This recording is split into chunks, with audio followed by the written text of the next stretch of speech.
বন্ধুরা মঞ্চের পিছনে আছেন, আমরা অনুরোধ করবো যে আপনারা সামনের দিকে এসে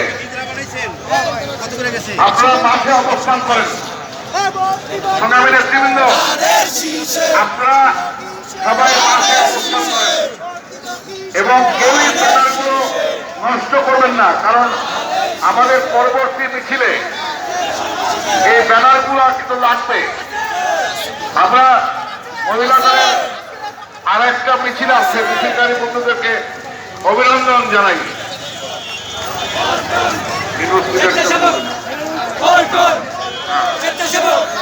বন্ধুরা, আমরা আপনাদেরকে অভিনন্দন জানাই যারা মিছিল সহকারে এসেছেন।